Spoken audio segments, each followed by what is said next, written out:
자, 애플이 지난 6월 22일에 아주 중대한 발표를 했습니다.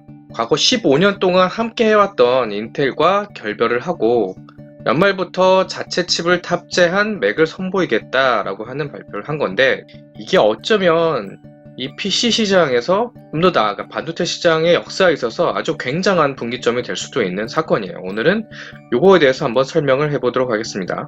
자, 애플의 이러한 발표는 사실 갑작스럽게 결정되는 것이 아니에요. 2012년부터 칼라마타라고 하는 프로젝트를 가동을 했는데, 이게 뭐냐면 모든 맥에 자체 생산된 칩을 탑재하겠다라고 하는 아주 응대한 꿈을 가진 프로젝트였어요. 이때 발표에 의하면 2020년에 자체 칩을 탑재한 PC를 만들겠다라고 했습니다. 그리고 그 계획이 지금 실행이 된 거죠. 자, 그러면 애플은 과연 왜 이러한 결정을 했을까요? 첫 번째 이유로는 수익성의 이유가 있을 거예요. 애플이 맥에 자체 칩을 사용하면 연간 5억 달러, 우리 돈으로 하면 약 6천억 정도 되는 돈을 절감할 수 있다고 합니다. 6천억 원이면 사실 작은 돈이 아닙니다. 웬만한 기업의 매출보다도 더 큰 기업이긴 한데, 문제는 이 기업이 애플이라는 거예요. 애플은 19년의 영업이익이 무려 639억 불, 70조가 넘거든요. 70조가 넘는 이익을 버는 회사에서 5억 불 때문에 이렇게 중대한 의사결정을 했다? 요건 사실 좀 납득이 가지는 않죠. 그보다 좀 더 근본적인 이유는 바로 애플 생태계의 통합이죠. 자, 전 세계의 애플 사용자가 약 10억 명쯤 되는데, 이 10억 명의 사용자들을 이 ARM 기반의 반도체를 사용을 해가지고 하나의 생태계, 하나의 UI로 묶겠다는 구상인 겁니다. 이 아이폰과 아이패드, 이거와 이 맥, PC의 사용자들이 서로 앱에 대한 제약이 없이 여기서 사용한 앱을 여기서 사용하고 여기서 사용한 앱을 여기서 사용할 수 있는 이런 완벽한 생태계 통합을 하겠다는 목표인 거죠. 이 10억 명의 사용자를 이 애플 안에 꽁꽁 묶어서 아주 가두리 양식으로 만들어버리겠다라는 겁니다. 앞으로의 세상에서는 영상, 사진이 점점 중요해지잖아요.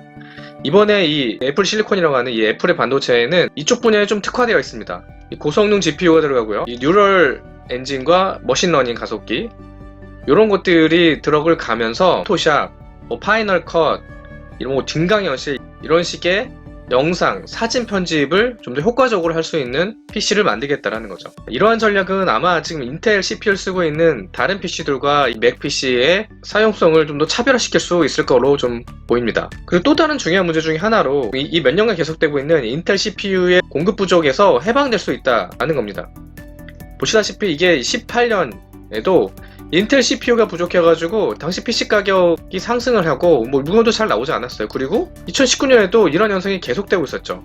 인텔 CPU가 제대로 공급되지 않으면서 이를 기반으로 계획되어 있는 새로운 노트북이든 데스크탑 PC의 출신이 지연이 되고, 이로 인해서 19년에 심지어 이 PC 시장이 역성장을 했어요.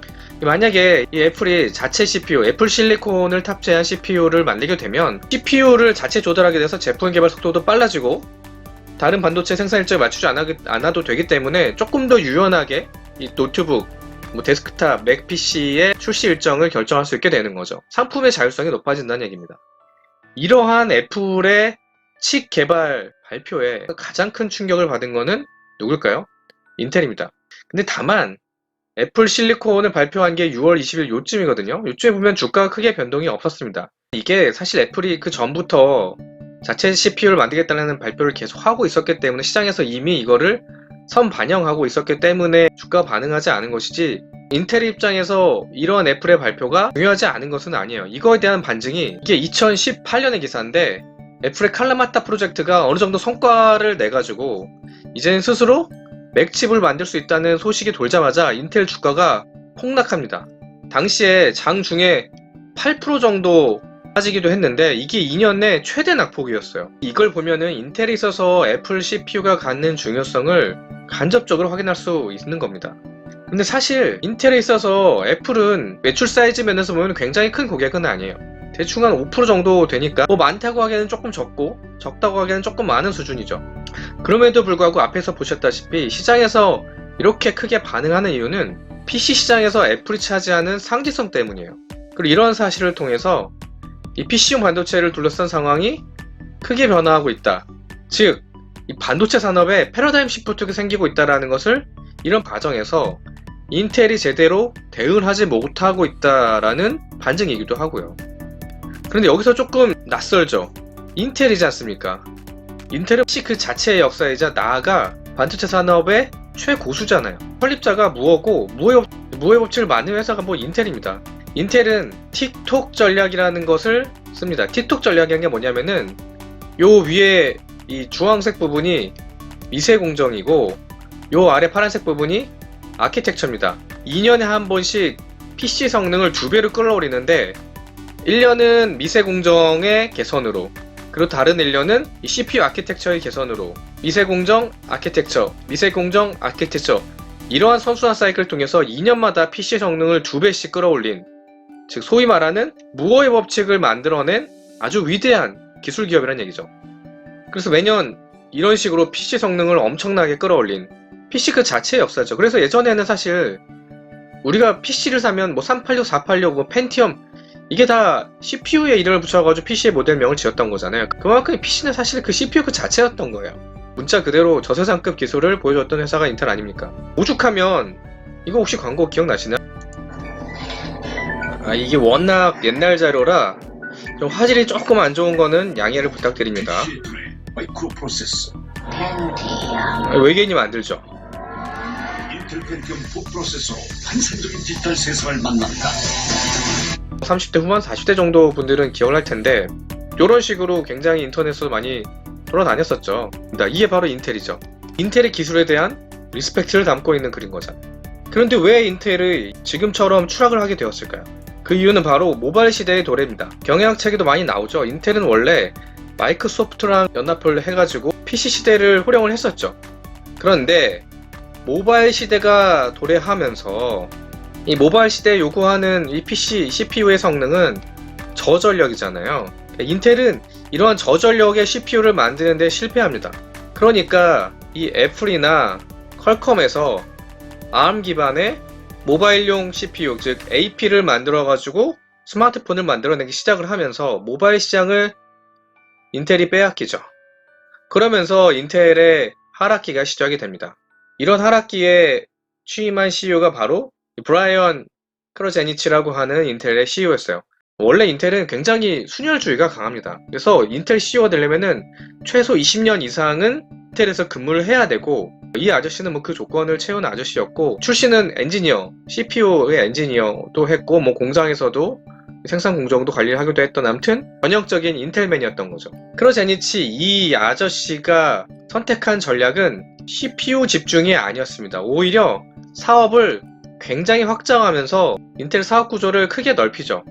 이 아저씨의 재임 기간 동안 인수한 기업들이 이 알테라라고 하는 데이터 센터 가속기를 칩을 만드는 회사를 무려 167억 불을 주고 인수를 합니다. 17년에 인수를 했고요. 그 다음에 이제 그때 당시 너무나도 유명했던 모빌아이라고 하는 자율주행, 자동차 자율주행 카메라를 만드는 회사도 이 아저씨 인수를 합니다. 이게 167억 불이었고, 이건 153억 불. 그리고 나머지 요 3개 기업은 AI와 관련된 회사들을 인수한 거예요. 오는 규모는 뭐 쭉 작습니다.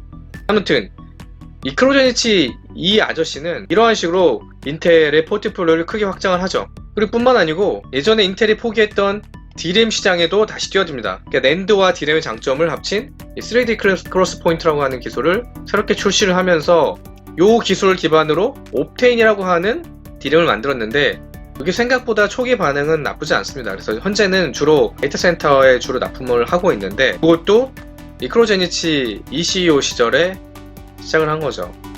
이러한 크러제니치의 이 전략은 사실 나쁘지 않았어요. 보시다시피 이 크러제니치 CEO가 13년에 부임했는데 13년부터 매출이 증가를 하고 이익도 조금 왔다 갔다 하긴 하지만 상승하는 모습을 보입니다.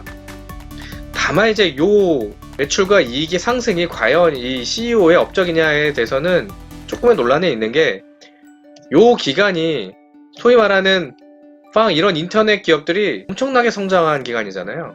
이 크러제니치 CEO가 아니더라도 다른 CEO가 왔어도 실적의 향상은 보여줄 수 있지 않았을까라고 하는 반론도 있긴 합니다. 하지만 주가 관점에서 보면은 확실히 이 크러제니치 CEO의 업적을 인정할 수밖에 없어요. 13년에 주가가 요쯤이었는데 크러제니치 CEO가 요때 퇴임을 했는데 주가가 엄청나게 뛰죠. 주식이라는 거는 미래의 가능성을 보고 반응을 하는 건데, 이 인텔이 갖고 있는 포트폴리오가 데이터 센터, 자율주행, 미래 IT 기술의 핵심을 노리고 있다 보니까 이렇게 주가도 이런 점을 반영해서 크게 상승을 했죠.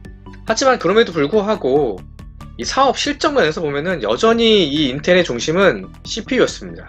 이런 인텔의 핵심인 CPU에 크다큰 문제가 생기죠. 바로 그 유명한 2018년 CPU의 보안이 뚫려버린 겁니다. 그것도 구글이 보안 테스트를 하는 와중에 이 문제를 발견해가지고 인텔한테 알려줘요. 굉장히 치욕스러운 사건인 거죠. 내 고객이 나의 문제에 대해서 지적해준 거잖아요. 그래서 이 일로 인해서 인텔은 그간의 명성에 아주 치명적인 상처를 입게 되죠. 혹자는 이렇게 인텔이 기술력이 나빠진 이유가 R&D에 투자를 안 했기 때문이라고 하는데, 사실 그렇지는 않아요. 이거는 사실과 다른 게, 인텔은 매년 100억 달러 이상을 연구개발에 투자하고 있었고 2016년에도 127억 불, 우리 돈으로 15조를 R&D에 투자하고 있었습니다. 삼성전자의 4.5배에 달하는 수치니까 R&D를 소홀히 해서 문제가 생긴 거는 아니라는 거죠. 그것보다는 연구개발 역량의 분산인 겁니다. 방금 전에 말씀드렸던 미래 산업들, 뭐 자율주행, AI, 그리고 앞에 말씀드리지는 않았지만 5G, 이러한 것들의 회사의 개발 역량을 분산하다 보니까 아무래도 CPU의 개발 역량은 좀 소홀해질 수밖에 없었고, 저런 보안 문제들과 같은 이벤트들이 생기게 되었던 거죠. 자, 이렇게 인텔이 바닥을 기고 있는 상황에서 과거의 경쟁자이자 현재는 퇴물이 되었던 AMD가 MIT 박사 출신의 리사수라고 하는 이분을 영입을 해오면서 도약하기 시작하죠. 그것도 아주 엄청난 속도로 말이죠. 리사수는 인텔과는 반대의 전략을 취했습니다. 기존에 흩어져 있던 R&D 역량을 다 정리를 하고 CPU 하나에 집중하기 시작을 한 거죠. 그렇게 해서 만들어낸 CPU가 바로 라이젠 CPU입니다. 라이젠 CPU는 가격은 인텔 CPU의 절반 정도인데 성능이 인텔 CPU 못지 않았어요. 이 파란색이 라이젠이고 빨간색이 인텔인데 이게 낮을수록 좋은 겁니다. 라이젠 CPU가 인텔 CPU 대비 요 소비 전력이나 이런 부분에서 좀 더 나은 모습을 보이고 있죠. 그러다 보니까 AMD의 시장 점유율이 서서히 인텔을 따라오기 시작을 하죠. 이때만 해도 인텔과 AMD가 박비였는데 AMD가 이 GPU 시장을 잘못 도전하면서 추락을 하죠. 쭉 깊은 수렁에 빠지다가 리사수를 영입을 하면서 반등을 해가지고 2019년 말이 되면 거의 40%의 시장 점유율을 갖게 되죠. 인텔 CPU는 시장 점유율이 60% 수준으로 떨어지니까 이 차이가 20% 해볼 만한 갭으로 줄어들게 된 거죠. 자, 이런 위기 상황에서 전임 CEO였던 크로제니치가 개인의 그 사생활 스캔들 문제로 퇴임을 하고 새로운 CEO가 부임을 합니다. 이 로버트 스완이라는 분인데 전직 이 인텔의 CFO였어요. 인텔은 원래 사실 기술 중심의 회사고 기존 CEO들이 대부분 엔지니어였던 번에 조금은 파격적인, 그렇지만 인텔 순혈주의는 여전히 유지한 그런 인사였는데, CFO니까 CFO가 할 수 있는 회사의 전략이라는 거는 사실 명확하잖아요. 전임 CEO가 했던 사업부를 대부분 정리하기 시작을 했습니다. 5G는 애플한테 넘겼고요. 로봇 AI 드론 이런 식으로 전임 CEO가 했던 이 방만한 사업을 정리를 해서 CPU에 집중하기 시작을 합니다. 그리고 밀린 시장 경쟁률을 되찾기 위해서 자존심을 굽히고 가격 인하도 불사를 하죠. 기존 인텔은 14나노에서 CPU를 뽑아내고 있었거든요. 요거를 미세 공정을 조금 개선을 해서 10나노에 진입을 하죠. 이렇게 된다고 한들 인텔 CPU의 경쟁력이 살아날 수 있느냐는 조금 의문이긴 한데, 왜냐면 AMD는 이미 7나노 공정에 돌입을 했거든요. 여기서 잠깐 AMD와 인텔의 차이를 말씀드리면, 인텔은 설계와 제조를 자신이 직접 합니다. 반면 AMD는 팹리스 회사예요. 본인들은 설계만 하고 요 제조는 위탁을 합니다. 요 위탁을 누구한테 했느냐? 그 유명한 대만의 TSMC한테 했던 거죠. 그렇다 보니까 이 미세공정, 이 TSMC는 현재 7나노까지의 미세공정 기술을 갖고 있는데, 본인들은 설계를 하고 요거 미세공정은 7나노 공정에 TSMC한테 맡기다 보니까 10나노에 불과한 인텔보다 우위에 설 수 있는 거죠. 분업의 효과가 경쟁력의 강화로 보여주고 있다라고 생각하시면 될 것 같습니다. 자, 인텔은 어찌됐건 CPU를 중심으로 역량을 모으기 시작을 했고, 자, 그럼 다시 애플로 돌아와 볼까요? 애플의 탈인텔 전략은 반도체 산업에 어떠한 영향을 미칠까요? 시간이 너무 길어지니까 이 부분은 2부로 분리해서 올리도록 하겠습니다. 크게 수혜를 본 사람은 바로 손정희 소프트뱅크 회장입니다. TSMC가 종합반도체 기업 삼성과 거의 삐까뜬다는 얘기인 거죠. 사실 앰플은 과거에 한 번 실패한 사례가 있습니다. 다만 근데 지금은 그때와 좀 다른 게